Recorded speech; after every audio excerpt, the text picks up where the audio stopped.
जय जय जय, प्रभु यीशु की जय, होशाना जय, प्रभु आता है, कैसी खुशी है, हवा में मिलेंगे हम उसके हैं, बोलो जय जय जय। हम बदल जाएंगे, ये तो भेद बड़ा है, हम बदल जाएंगे, ये तो भेद बड़ा है, पिछली दूरी फूकते ही होगा, हम उठाए जाएंगे, पिछली दूरी फूकते ही होगा, हम उठाए जाएंगे, प्यारे प्रभु से मिलेंगे, हम जो उसके हैं, प्यारे प्रभु से मिलेंगे, हम जो उसके हैं, बोलो जय जय जय, प्रभु यीशु की जय, होशाना जय, प्रभु आता है, कैसी खुशी है, हवा में मिलेंगे हम उसके हैं, बोलो जय जय जय।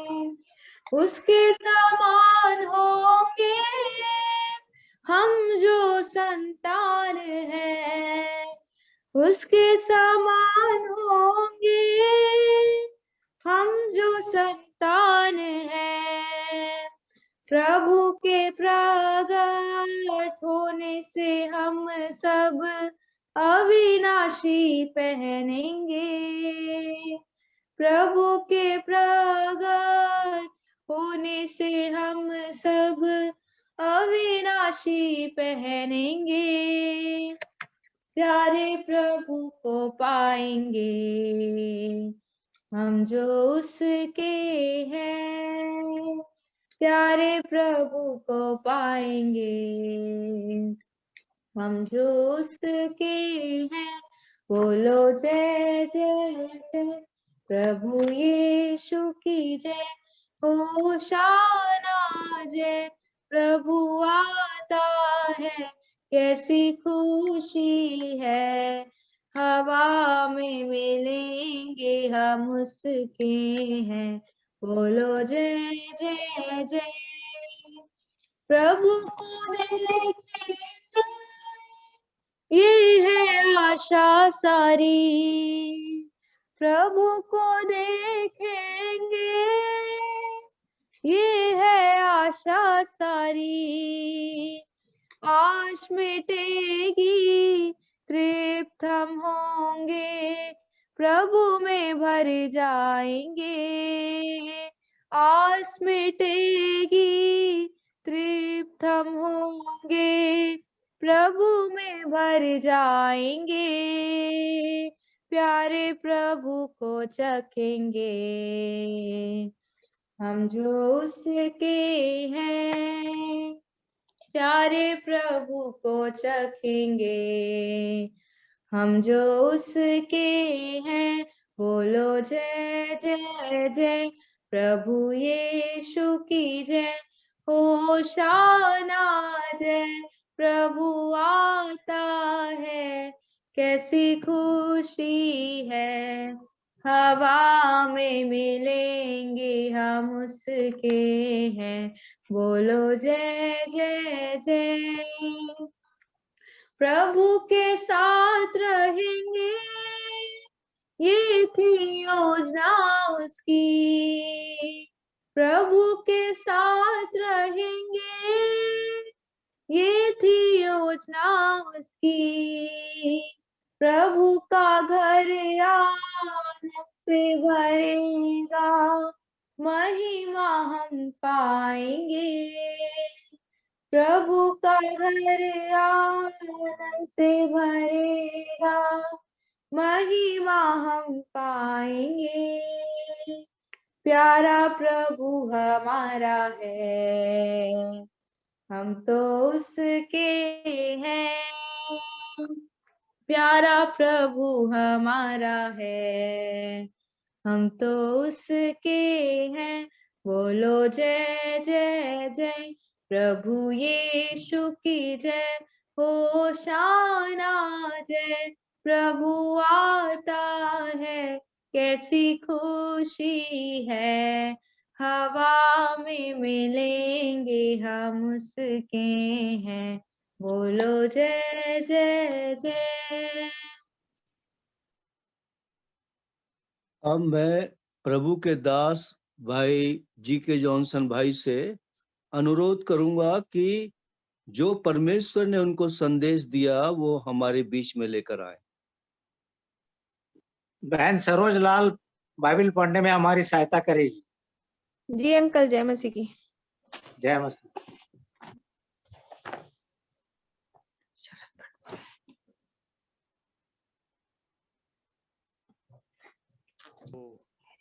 होशे नबी,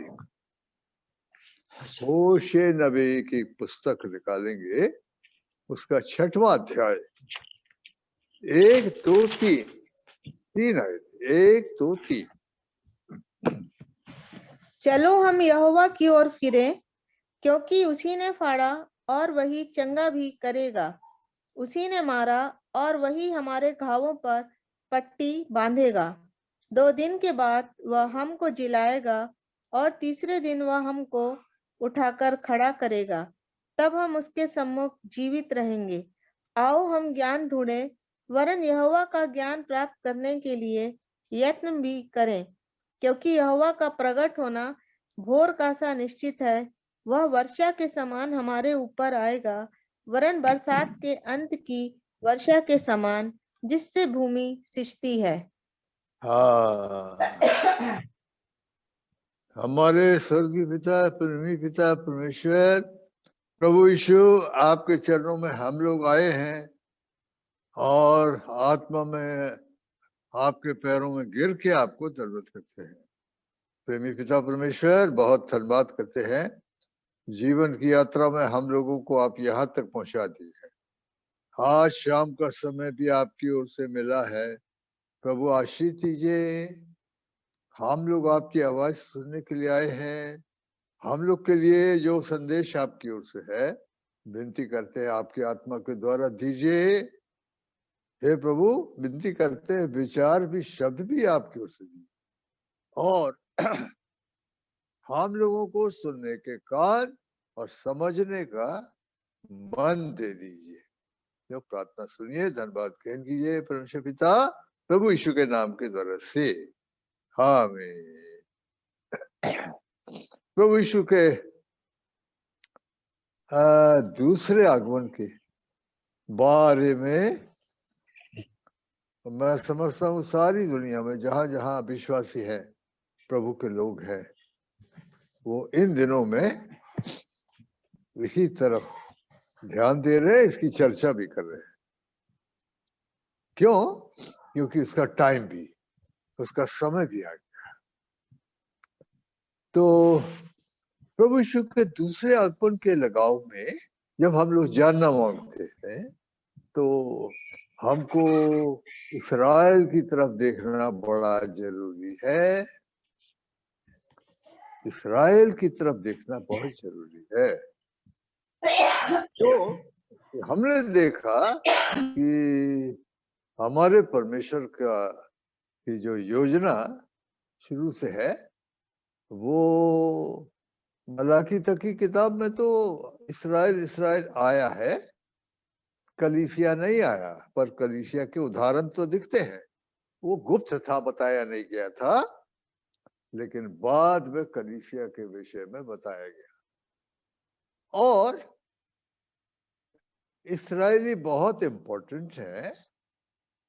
इस्राएलियों से परमेश्वर के कई वायदे हैं, कई प्रोमिसेस है, वो परमेश्वर को पूरा करना है। अच्छा, तो उस हिसाब से हम लोग आज थोड़ा देखेंगे, क्योंकि अगर हम समय को पहचानना मांगते, जैसा कि रोमियो की पत्री के 13वें अध्याय की 11वीं आयत में आया है, समय को पहचान कर अब तुम्हारे लिए नींद से जाग उठने की घड़ी आ पहुंची है। तो यहाँ पर समय को पहचान कर, ये एक बड़ी इंपॉर्टेंट शब्द है, जागने के लिए और तैयार होने के लिए। तो उसके हिसाब से हम लोगों को ये देखना होगा। तो आज का जो वचन हम लोगों ने निकाला है, ये कुछ इशारा करता है हमारे प्रभु के, क्योंकि आपने जरा तीसरी आयत में बोलता प्रभु का प्रकट होना भोर के समान पक्का है, लेकिन उसकी दूसरी आयत में अगर आप देखेंगे, पहली और दूसरी आयत में वो बोले उसने मारा, उसने घायल किया, उसने मारा, वो ही जिलाएगा। कब जिलाएगा? 2 दिन के बाद जिलाएगा। तो ये बात हमने न्यू टेस्टमेंट में भी इसको देखा था, और किसी ने बताया कि प्रभु यीशु मसीह का जो दूसरा आगमन है, उसका सबसे क्लियर साइन, सबसे स्पष्ट निशान अंजीर का पेड़ है। हालांकि उसके साथ बहुत से अंत के समय की बहुत सी भविष्यवाणियां पूरी हो रही है ना? बाइबल बोलती है जिसके कान हो वो सुन ले, या हम बोलेंगे कि जिसकी आंख हो वो देख ले।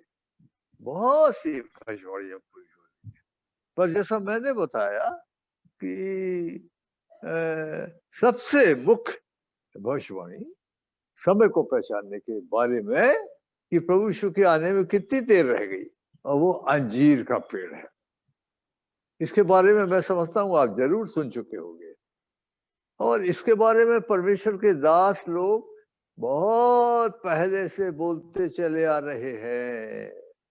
और ये विचार आपको मिलता है मत्ती 24 का 32, 33, 34, 3 आयतें बड़ी इंपॉर्टेंट है।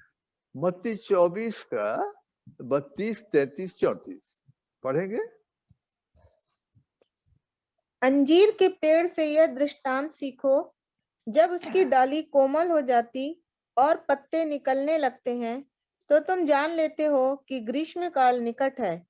इसी रीति से जब तुम इन सब बातों को देखो तो जान लो कि वह निकट है, वरन द्वार ही पर है। मैं तुमसे सच कहता हूँ कि जब तक ये सब बातें पूरी ना हो ले, तब तक इस पीढ़ी का अंत नहीं होगा। आकाश और पृथ्वी टल जाएंगे।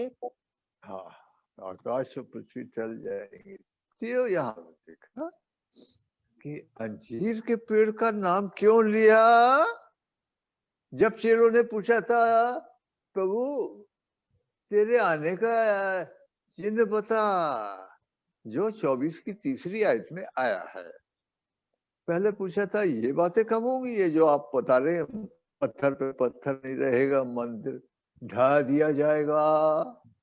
और फिर उन्हें पूछा, तो याद रखिए अंजीर का पेड़ बाइबल में इस्राएल देश के लिए, इस्राएलियों के लिए आता है, ओल्ड टेस्टमेंट में भी और न्यू टेस्टमेंट में। अच्छा, तो वहां पर वो अंजीर का पेड़ सूख गया था, उसमें पत्ती निकलेगी, उससे तुम जान लोगे। बड़ी इंपॉर्टेंट प्रोफेसी है। और जितने भी प्रभु के चोटी के सेवक हो गए, जैसे हमारे देश में प्रभु के दास भाई भक्त सिंह को ले लिए, उन्होंने इस बात को भी बताया कि हाँ, यहूदियों का, इसराइलियों का उनके देश में वापस आना प्रभु यीशु मसीह के आगमन को, शीघ्र आगमन को बताता है। क्योंकि वहां प्रभु ने बोला कि वो जब देखो तो समझना दरवाजे पे आ गया, इतना निकट हो गया। तो यहाँ पर हमने देखा, तो हमने ये इसको ऐसे देखा, होशे 6 में हमने देखा उसने मारा है, वही जिलाएगा। तो कब जिलाएगा? बोले 2 दिन के बाद जिलाएगा। तो ये घटना कब हुई? मेरा मतलब कब मारे गए, कब अंजीर का पेड़ सूख गया? आप जानते हैं मत्ती 21 में प्रभु यीशु मसीह ने अंजीर के पेड़ को श्राप दे दिया था। क्यों? फल ढूंढने गया, कुछ नहीं था, सिर्फ पत्ती थी। और प्रभु ने उसको बोला अब से तेरा फल कोई नहीं खाए। दूसरे दिन जब वहां से जा रहे थे तो देखा जड़ तक सूखा है। पतरस ने बोला अरे प्रभु, आपने अंजीर के पेड़ को बोला अभी सूख गया है। तो यहाँ पर आया और यहाँ पर मारा। अब ये मारा और ये पेड़ सूख गया। इसको जानना जरूरी है, पेड़ कब सूख गया, कब ये लोग मारे गए, कब ये लोग निकाल दिए गए, कब इस्राएल देश खत्म हो गया, सूख गया, इतिहास से का गायब हो गया। तो ये चीज आती है। लूका 21 का 24 पढ़िए।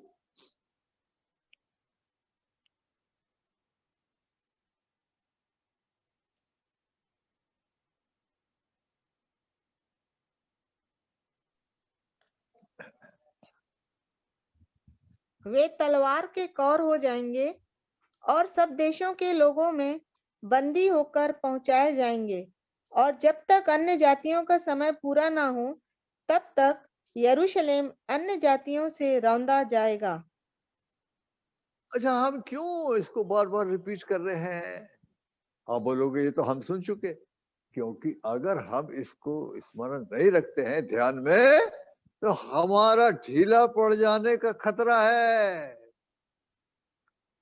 आत्मिक रूप से सो जाने का खतरा है। इसलिए अब हमको लगता है टाइम खत्म हो गया। तो वहां पर हमने देखा था। अब यहाँ पर आपने आज होशे में देखा कि 2 दिन के बाद ये लाएगा। अच्छा, ये घटना कब हुई थी? मेरा मतलब ये कि ये मारे गए थे, निकाले गए थे, अंजीर का पेड़ सूख गया था। कब हुई थी? सन 70 में हुई थी। माने यीशु मसीह के जन्म से 70 साल बाद ये घटना हुई थी। AD 70 बोलते, मतलब हाँ, AD 70 में रोम ने भारी सेना भेजी, उसको नगर को ले लिया, आग लगा के फूंक दिया, और वो मंदिर जो 46 साल घमंड करते थे, पत्थर पे पत्थर उलट दिए। और आप जानते हैं कि उसकी खाली एक दीवार बची है, बाहरी दीवार। 2021 का जो कैलेंडर निकला उसमें आपने देखा जनवरी में वही दीवार दिखाई गई है, और वहां लिखा है रोती हुई दीवार। हाँ, द वेलिंग वॉल, रोती हुई दीवार, क्योंकि यहूदी लोग वहां पर आकर रोते हैं।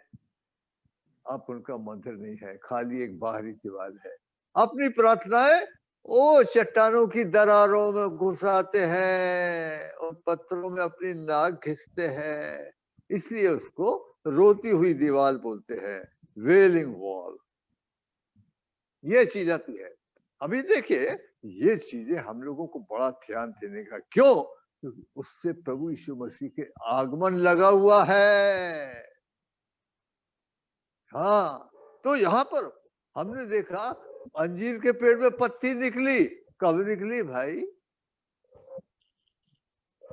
1948, 14 मई।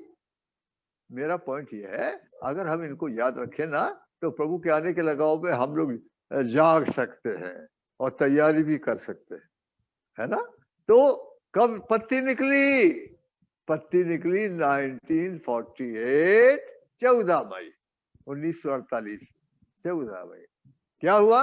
यूनाइटेड नेशंस ऑफ वर्ल्ड में वोटिंग हुआ, यहूदियों को उनका देश मिलना चाहिए, पास हो गया और डिक्लेयर कर दिया गया। क्या? इस्राएल।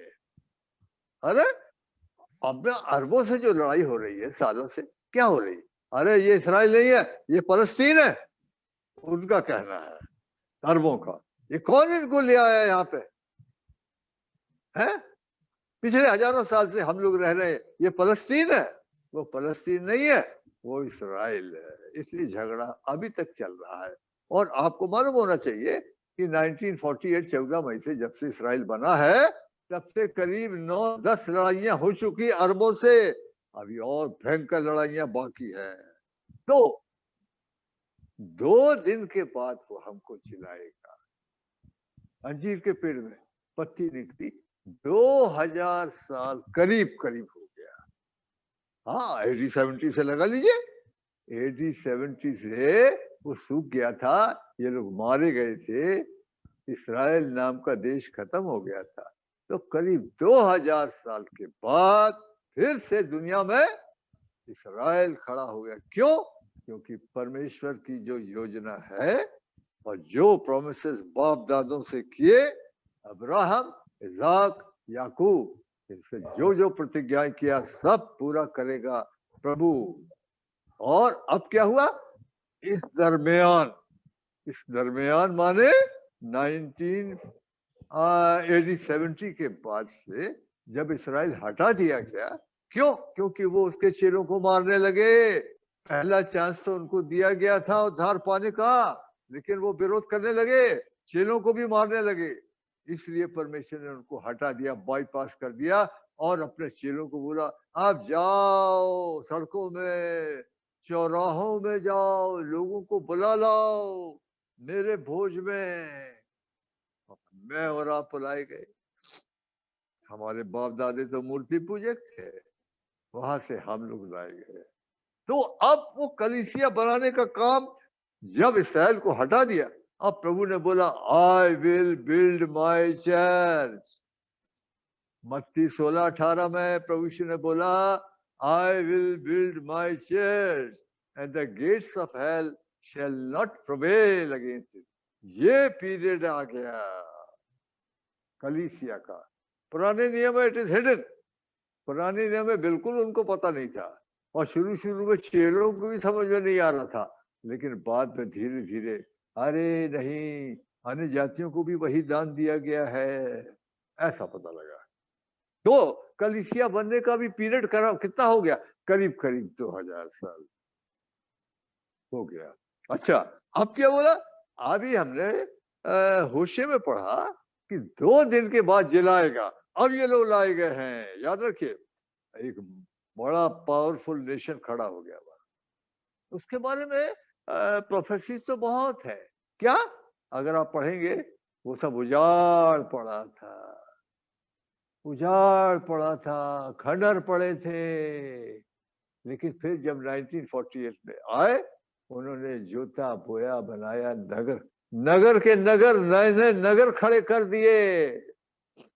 किसी ने बताया कि शुरू से परमेश्वर ने बाप दादों को यही देश दिया था, कनान देश जिसको बोलते हैं। जब परमेश्वर मिस्र से छुड़ा के लाया, जो ले जा रहा था दूध और मधु की धारा वाला देश, यही है फलस्तीन। तो ये जब उनके लिए है, दूसरी जाति वहां पनपती नहीं है, ना तो उतना पानी गिरता था।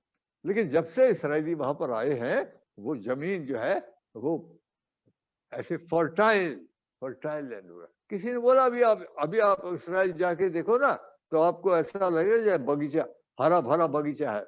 ऐसा कर दिया उन्होंने सालों में। फल खा रहे हैं और सप्लाई कर रहे हैं, दुनिया में उनके फल जा रहे हैं, और नए नए नगर खड़े कर दिए। पर वो अभी भी प्रभु यीशु को नहीं मानते हैं। वो मलाकी तक की किताब मानते हैं, यहोवा, वो प्रभु यीशु को कि प्रभु है, और वो आए दुनिया में, नहीं मानते। पर मानेंगे।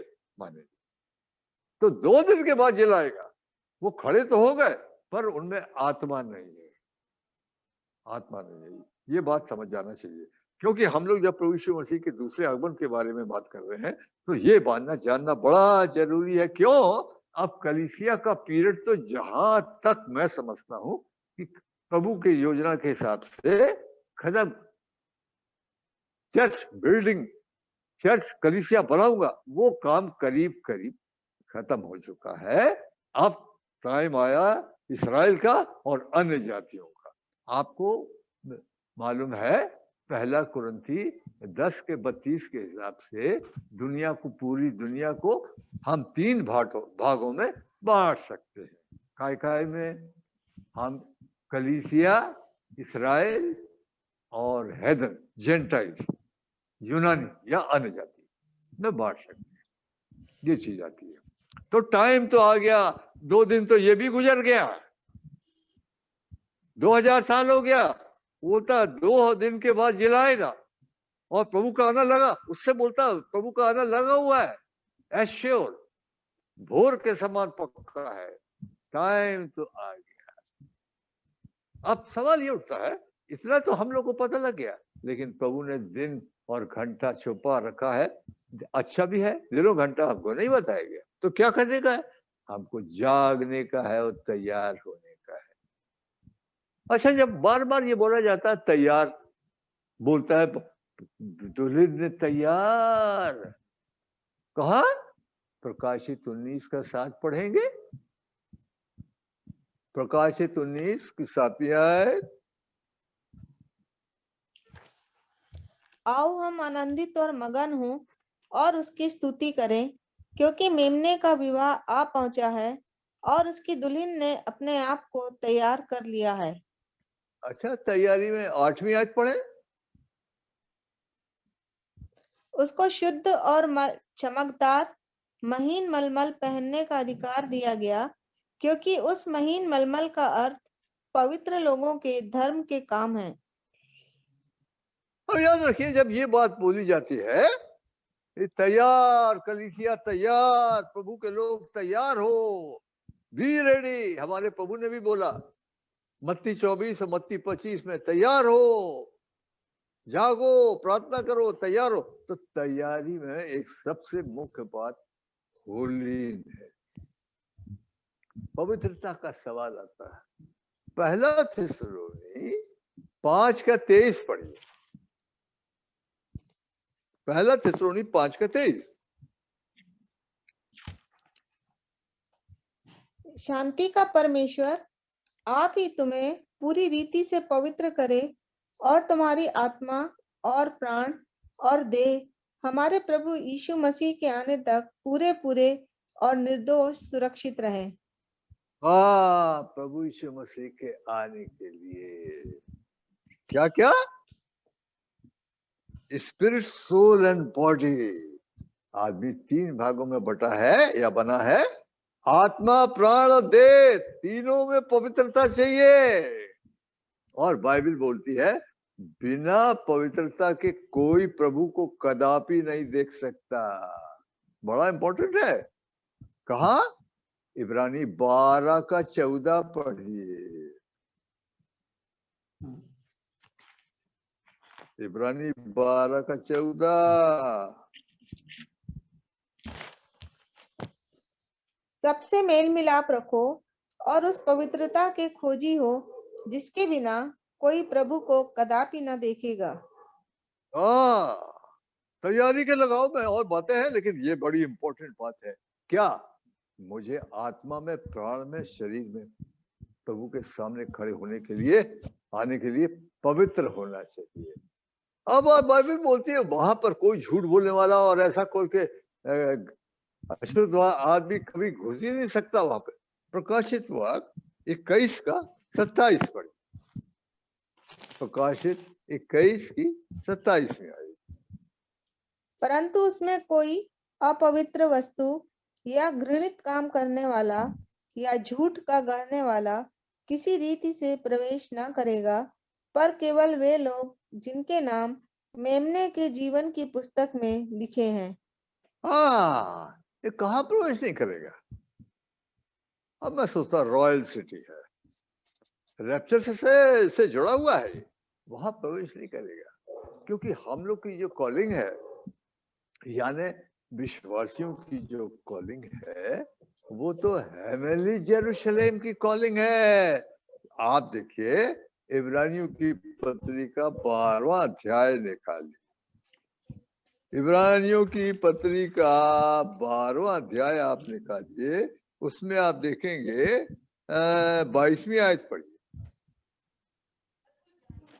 पर तुम सिय्योन के पहाड़ के पास और जीवते परमेश्वर के नगर स्वर्गीय यरूशलेम के पास और लाखों स्वर्गदूतों, हाँ यस, पढ़ दीजिए, और उन पहिलौठों की साधारण सभा और कलीसिया जिनके नाम स्वर्ग में लिखे हुए हैं, और सबके न्यायी परमेश्वर के पास और सिद्ध किए हुए धर्मियों की आत्माओं और नई वाचा के मध्यस्थ यीशु और छिड़काव के इस हाँ। लहू के पास आए हो जो हाबिल के लहू से उत्तम बातें कहता है।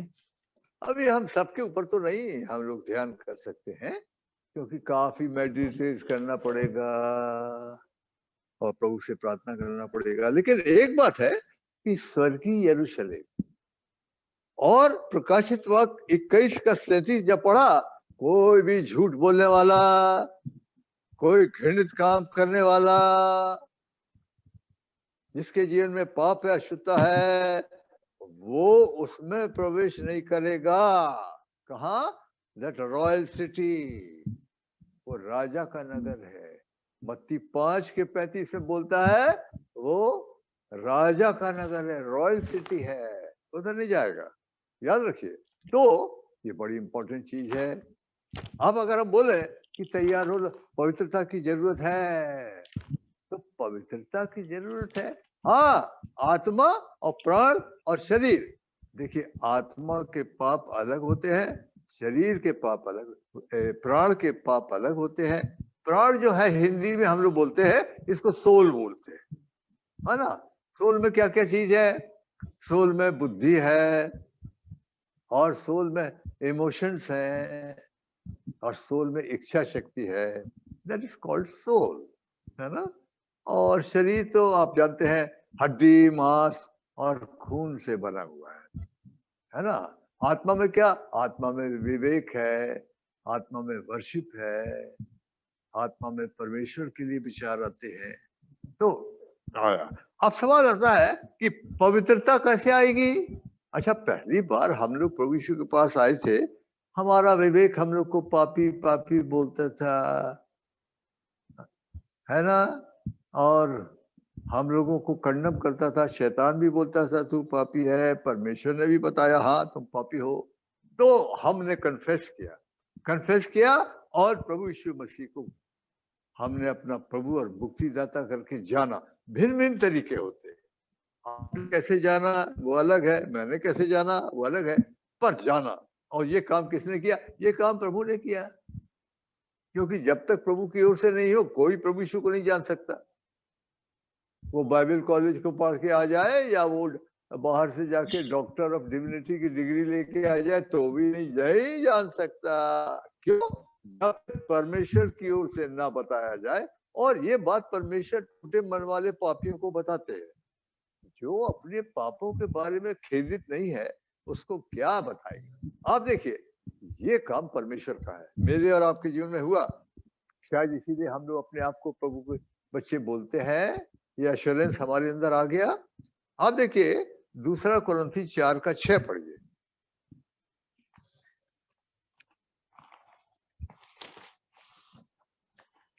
इसलिए कि परमेश्वर ही है जिसने कहा अंधकार में से ज्योति चमके, और वही हमारे हृदयों में चमका कि परमेश्वर की महिमा की पहचान की ज्योति यीशु मसीह के चेहरे से प्रकाशमान हो। God commanded the light, परमेश्वर ने बोला let there be light। परमेश्वर के दास ने जेनेसिस चैप्टर 1 कोट किया, सारा अंधेरा, गहरे पानी के ऊपर अंधेरा था, बेडौल सुनसान पड़ी थी। पापी का लाइफ, पापी का जीवन ऐसे ही है। Then God said let there be light, परमेश्वर ने बोला। मेरे आपके जीवन में यही हुआ। इसको हम लोग पूरी तरह एक्सप्लेन नहीं कर सकते हैं, पर ये हुआ। और हमने प्रभु यीशु को पहचाना, उसके खून में शुद्धता है। बाइबल बताती है खून के बगैर शुद्धता नहीं है। हाँ देखिए इब्रानी 9:22 पढ़िए।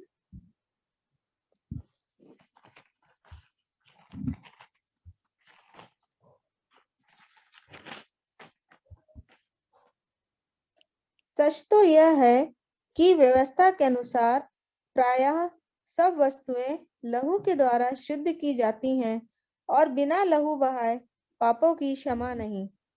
हाँ, मनुष्य पाप करते हैं, वो उनके विवेक में खुद जाते हैं, ऐसे पक्के खुदते हैं।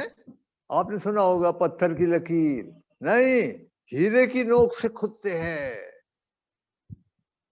वो भूला रहता है पर मुसीबत के टाइम में याद आते हैं वो। आप देखिए यिर्मयाह 17 की पहली आयत पढ़िए। यिर्मयाह 17 की पहली आयत।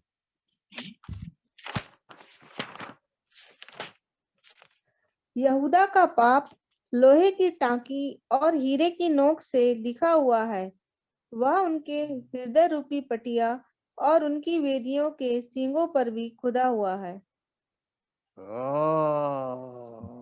धर्म कर्म करो, फलाना करो,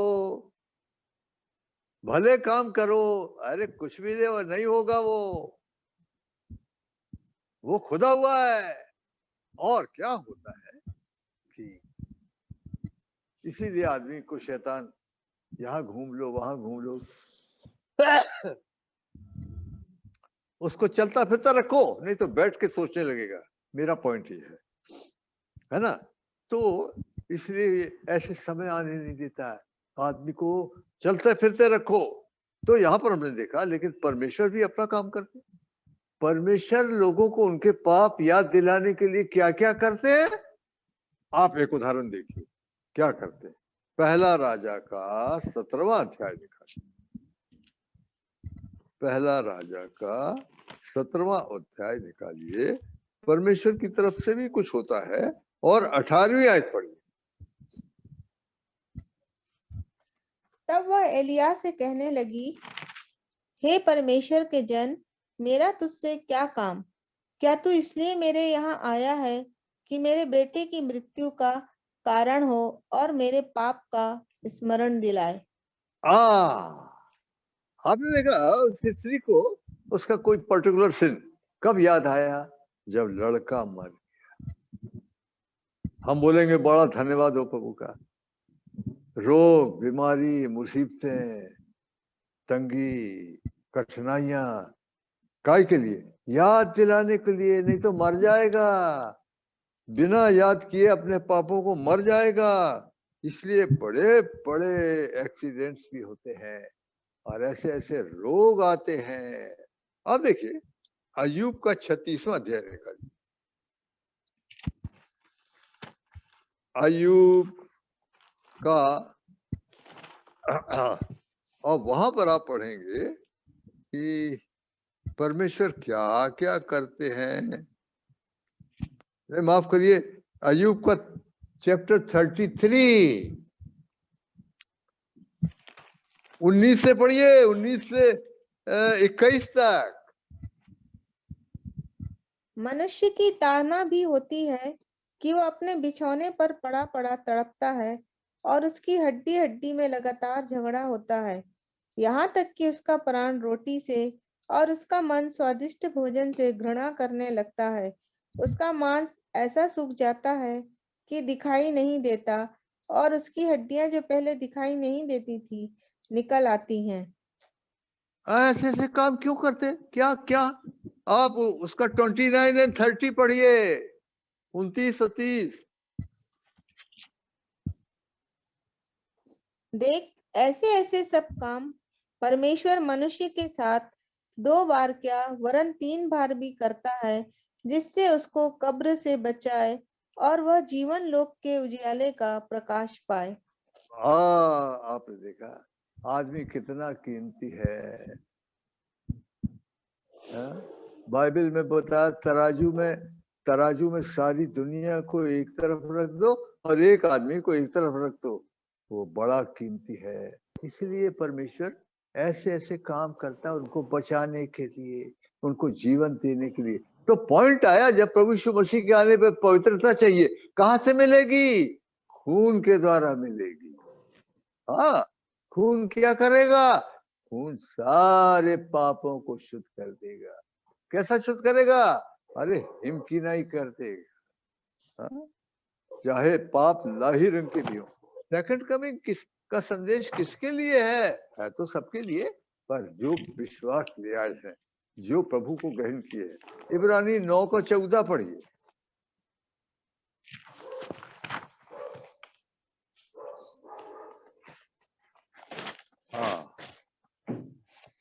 तो मसीह का लहू जिसने अपने आप को सनातन आत्मा के द्वारा परमेश्वर के सामने निर्दोष चढ़ाया, तुम्हारे विवेक को मरे हुए कामों से क्यों न शुद्ध करेगा, ताकि तुम जीवते परमेश्वर की सेवा करो।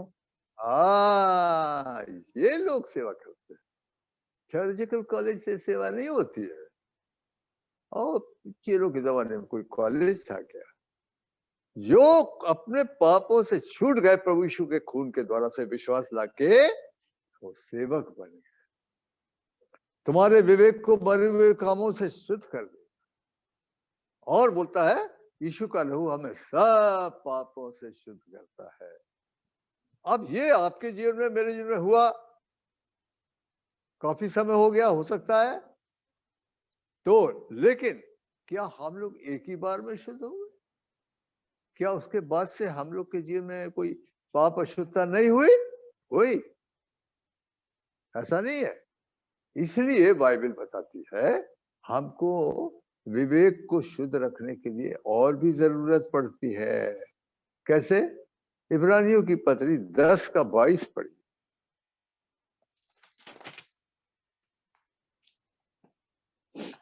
तो आओ हम सच्चे मन और पूरे विश्वास के साथ और विवेक का दोष दूर करने के लिए हृदय पर छिड़काव लेकर और देह को शुद्ध जल से धुलवाकर परमेश्वर के समीप जाएं। अभी इब्रानी 9:14 में हमने पढ़ा कि मसीह का लहू तुम विवेक को क्यों नहीं शुद्ध करेगा, ताकि तुम जीते परमेश्वर की सेवा करो। लेकिन क्या होता है, अभी हम लोग दुनिया में हैं, हमारे अंदर पुराना पापी स्वभाव छिपा हुआ है। हम लोगों से ऐसी बातें होती हैं जो हमारा विवेक जो मरा पड़ा था वो जिंदा हो गया, इसलिए आप उसमें तुरंत पता लग जाता है झूठ बोल दिया, आज गुस्से में चिल्ला के बोला है, आज तुम्हारे अंदर लालच आया, आज फलाने की बुराई कर रहे थे। ये चीजें आत्मा बताता है। हम लोग जब पापों में मरे पड़े थे तो इन सब चीजों से हमको कोई तकलीफ नहीं होती थी, कुछ भी करते रहे। लेकिन अब नहीं होता। मैंने उद्धार पाने के बाद एक शख्स से झूठ बोला सवेरे। मैं जब अपने घर में दिन भर रहा तो मुझे आत्मा बोलता रहा, उसको झूठ बोला से मेरे को तब तक चैन नहीं मिला जब तक कि मैं शाम को जाके उसके घर में उससे माफी नहीं मांगा, मेरे को क्षमा करिएगा, सवेरे मैंने जो बोला झूठ बोला था, आई एम सो सॉरी। अब ये करना होगा, यीशु मसीह के सामने खड़ा होना है, ये होना चाहिए। आज अगर आत्मा बता रहा कोई चीज तो तुरंत मानने का है, खून के नीचे लाने का है। इब्रानियों की पत्री 3 अध्याय 7 और 8, इब्रानी 3:7 और 8।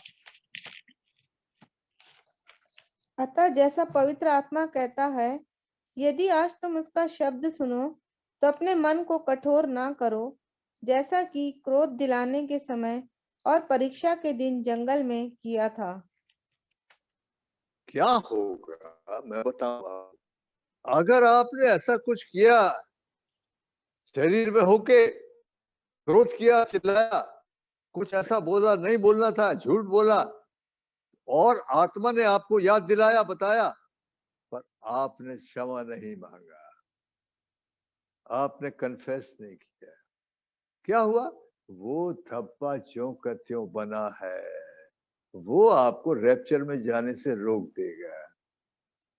Don't take it lightly. परमेश्वर छोटी छोटी बातों को नोट करते हैं। कई बार मेरे को अपनी पत्नी से भी जाके क्षमा मांगनी पड़ी। ऐसा मैं नहीं समझता हूं कि कोई ऐसा विश्वासी है कि जो उद्धार पाने के बाद से बिल्कुल परफेक्ट हो गया। नो, हमसे गलती होगी। इसलिए हमें तो बोलूंगा कि डेली कुछ ना कुछ होता है, विचारों के द्वारा, आंखों के द्वारा, जीवन के द्वारा कुछ ना कुछ होता है। इसलिए हारून और उसके बेटे जो याजक बनाए गए थे, वो जब डेली सेवा करने जाते थे तो हाथ और पैर धोते थे पीतल की वेदी में, उस निर्गमन 40 निकालिए, निर्गमन की किताब का 40वां अध्याय निकालिए और उसके आप पढ़िए वर्ष 32।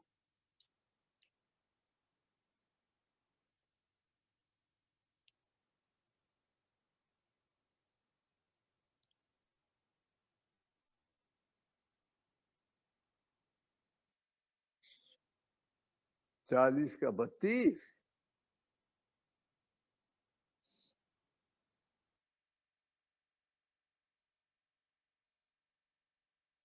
और जब जब वे मिलाप वाले तंबू में या वेदी के पास जाते थे, तब तब वे हाथ पांव धोते थे, जिस प्रकार यहोवा ने मूसा को आज्ञा दी थी। पीतल की हौदी बनी थी, वो तो डेली जाना पड़ता था दीप जलाने, रोटी रखने, सेवा करने, लेकिन डेली पैर धोते, हालांकि वो नहाए थे। मेरे पॉइंट ये है कि प्रैक्टिकल होलीनेस चाहिए। मेरे से गलती होती है, मेरे से तो गलती होती रहेगी, उसका प्रबंध किया गया है। हारून और उसके बेटों को तो नहलाया गया था। आप देखिए लय व्यवस्था 8 में, लय व्यवस्था का 8वां अध्याय और 6वीं आयत पढ़ी।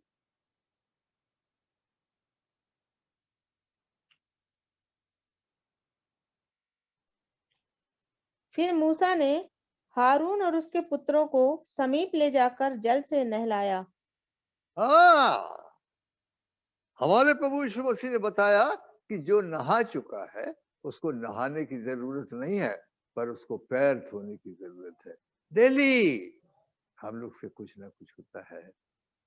प्यारे भाई बहनों, जब वो बोल रहा प्रभु यीशु मसीह के आने पर तुम्हारे आत्मा प्राण दे पवित्र पाए जाए, ये है पवित्रता के लिए प्रबंध तो प्रभु ने किया है, पर कन्फेस करना पड़ेगा ना, कन्फेस करना पड़ेगा। मन फिरा नहीं तो मैं तेरे दीवट को हटा दूंगा वहां से। तो ये देखा, बड़ी तैयारी चाहिए ना, बड़ी घटना होने वाली है। कुछ प्रभु के लोग दुनिया में से गायब हो जाने वाले हैं। किस्सा कहानी नहीं है, ये तो होगा। अभी ठट्टा हो रहा है, अभी देख रहे कि बाइबल बोलती है ठट्टा कर दे, बाद में भी ठट्टा करेंगे ये। आप देखिए दूसरा पतरस 3 का 3 पढ़िए, दूसरा पतरस 3 का 3 पढ़िए।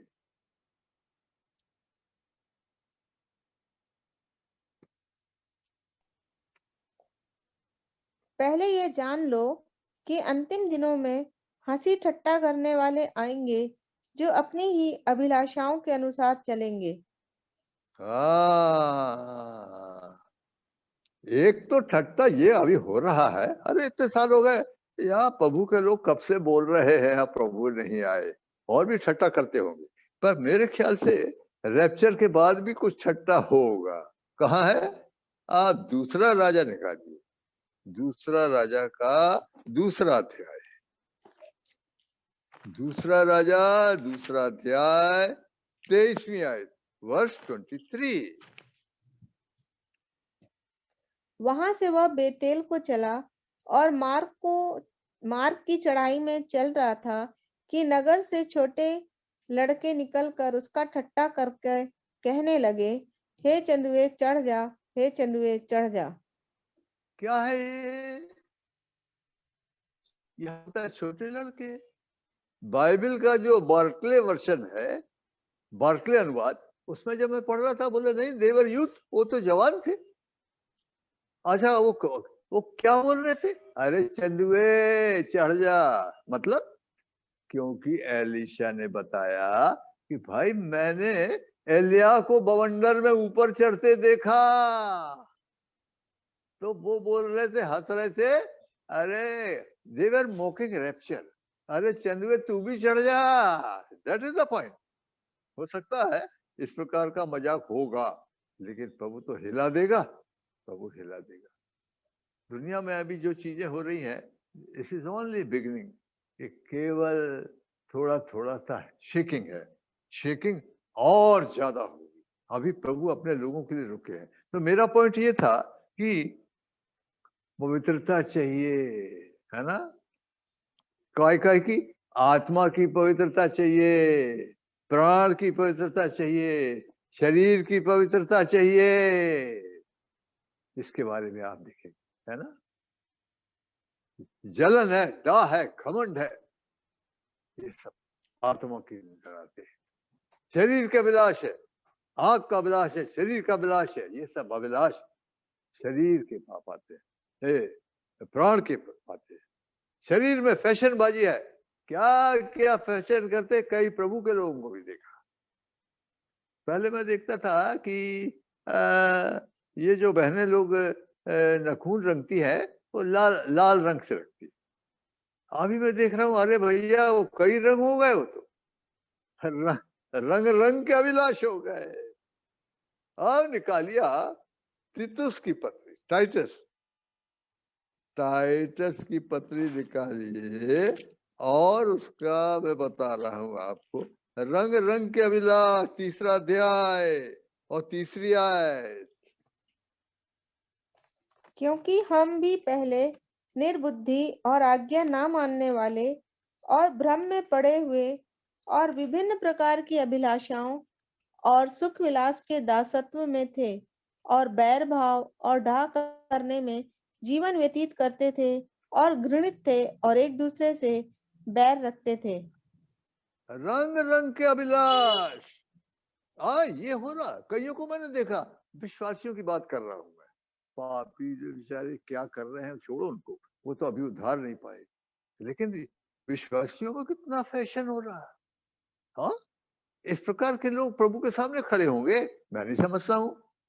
मैं एक घर में गया था और वो बहन का जो थी, वो पैर, उसके अंगूठे, पैर के सब जो नखून थे लाल थे। अब जब वो मेरे सामने बहन आके बैठी तो बहुत कोशिश कर रही थी कि उसके पैर नखून दिखाई ना दे। अब बताइए, अरे मेरे जैसे तुच्छ आदमी के सामने ये हालत हो रही, तो प्रभु के सामने जिसकी आंखें आग की ज्वाला की नहीं है, कौन खड़ा होगा?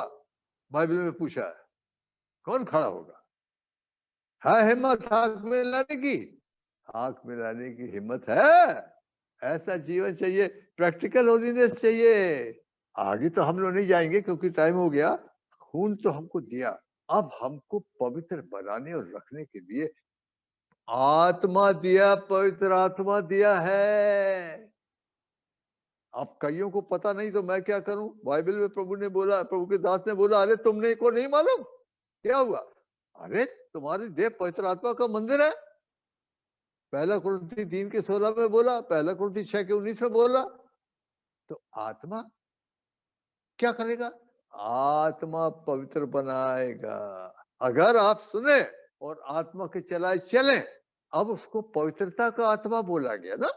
रोमी 1 अध्याय 4 आयत, रोमियो की पत्री का 1 अध्याय और उसकी 4 आयत।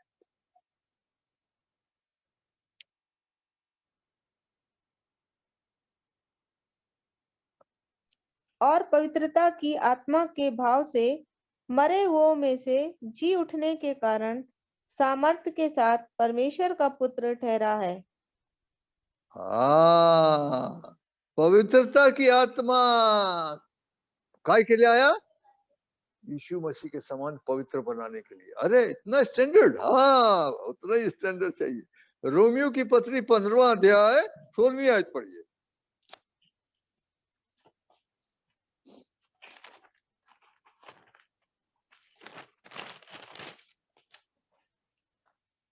कि मैं अन्य जातियों के लिए मसीह यीशु का सेवक होकर परमेश्वर के सुसमाचार की सेवा याजक के समान करूं, जिससे अन्य जातियों का मानो चढ़ाया जाना पवित्र आत्मा से पवित्र बनकर ग्रहण किया जाए।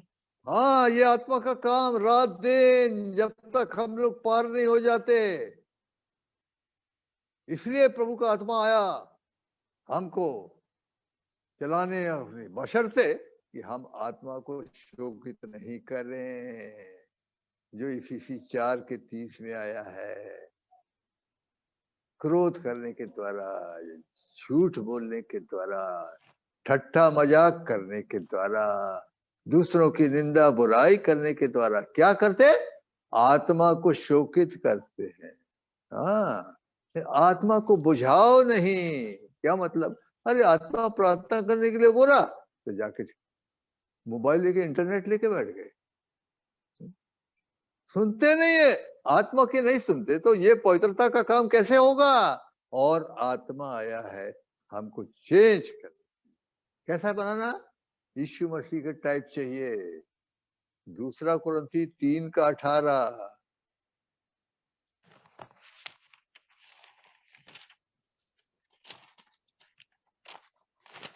हाँ,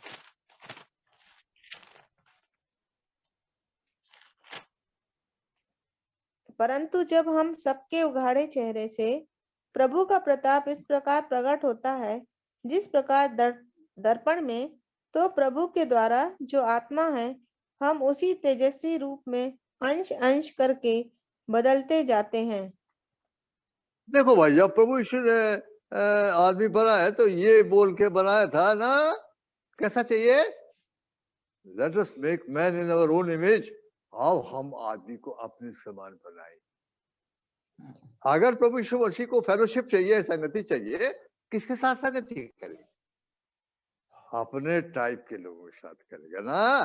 क्या लिखा है रोमियो की पत्री का 8वां अध्याय और उसका वर्ष 29।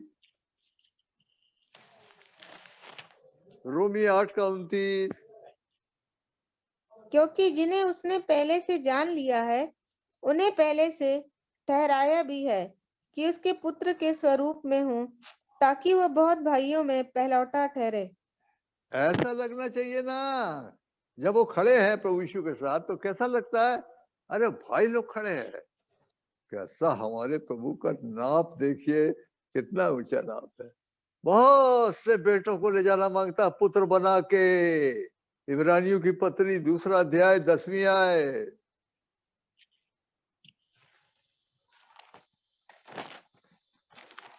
हाँ, क्योंकि जिसके लिए सब कुछ है और जिसके द्वारा सब कुछ है, उसे यही अच्छा लगा कि जब वह बहुत से पुत्रों को महिमा में पहुंचाए, तो उनके उद्धार के कर्ता को दुख उठाने के द्वारा सिद्ध करे।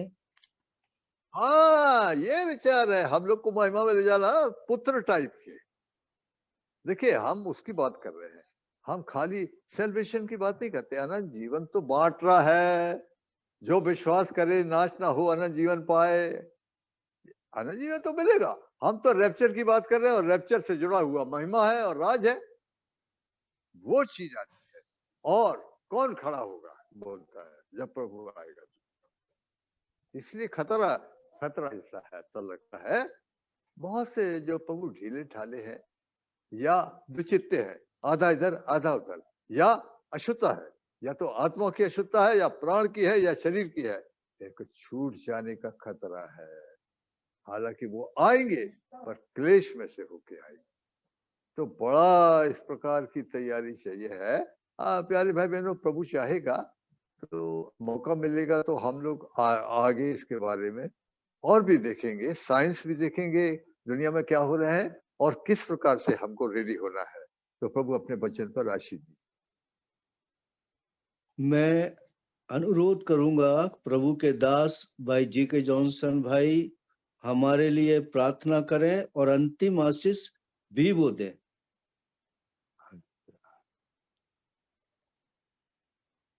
हमारे स्वर्गीय प्रेमी पिता परमेश्वर पिताजी, प्रभु यीशु आपके चरणों में हम लोग आए, बहुत धन्यवादी। क्यों? क्योंकि यहाँ तक आप पहुंचाया, आज का दिन आपने दिखाया, आज शाम का समय दिया कि प्रभु हम लोग आके आपकी आवाज सुने। प्रभु आपने अपने वचन में से जरूर हम लोग से बोला है। अब ये जो आपकी ओर से था प्रभु, उस पर आशीष दीजिए। जो आपकी ओर से नहीं था उसको आप काट दीजिए। प्रभु यीशु, टाइम तो हो गया, आपके आने का टाइम तो हो गया। 2 दिन निकल गया, अगर स्टडी करेंगे तो वो भी समय निकल गया। 6 दिन भी निकल गया, 7वां तो विश्राम का आ रहा है। प्रभु ये समय को पहचान कर हम लोगों को आपके आने के लगाव में थोड़ा गंभीर बना दीजिए। प्रभु हम लोग को जांचिए, हम लोग के जीवन में बहुत कुछ ठीक नहीं है। दयालु पिता, इससे आप सहायता कीजिए ताकि प्रभु आपके साथ और मनुष्यों के साथ सब ठीक किया जाए और पवित्र बनकर आपके सामने हम लोग खड़े। सो बहुत धन्यवाद सब भाई बहनों के लिए जो आज आके पिता इस सेवकाई में जुड़े हैं, सब के लिए आपकी स्तुति और धन्यवाद करते हैं प्रेमी पिता। और अंत के समय में आपने बहुत कई बार बोला जागो प्रार्थना करो, जागो प्रार्थना करो, कई बार बोला और आपका धन्यवाद हो। क्यों? क्योंकि आप प्रार्थना सुनते हैं, कोई ऐसी प्रार्थना नहीं है जो आप नहीं सुनते। लॉर्ड जीसस, इसके लिए बहुत धन्यवाद। तो पिता इस सेवा पर आशीष दे दीजिए प्रभु, बगैर आपके तो हम लोग कुछ भी नहीं कर सकते। तो पिता आशीष मांगते हैं, जो भी हम लोग के बीच में पिता वो बीमार है, कोई कष्ट है प्रभु, आप हमारे परमेश्वर हैं, चंगाई दीजिए, पूरी शांति दीजिए दयालु पिताजी। और पिता दिन प्रतिदिन वरन घंटे घंटे मोमेंट बाय मोमेंट आपकी संगति में रखकर आपके आने के लिए हम लोग को तैयार कीजिए। स्वर्गीय पिता आशीष दीजिए, जो नहीं मांग सके तो आप हम लोग के सोचने से मांगने से भी यीशु प्रभु आप बहुत अधिक करते, तो प्रार्थना सुनिए, धन्यवाद ग्रहण कीजिए, प्रभु यीशु के नाम के द्वारा से लाए हैं, आमीन आमीन आमीन। अब हमारे पिता परमेश्वर का प्रेम, प्रभु यीशु मसीह का अनुग्रह, पवित्र आत्मा की मीठी गहरी संगति हमारे साथ और सब प्रभु के लोगों के साथ आज से लेकर युगानुयुग होती रहे, आमीन। आमीन।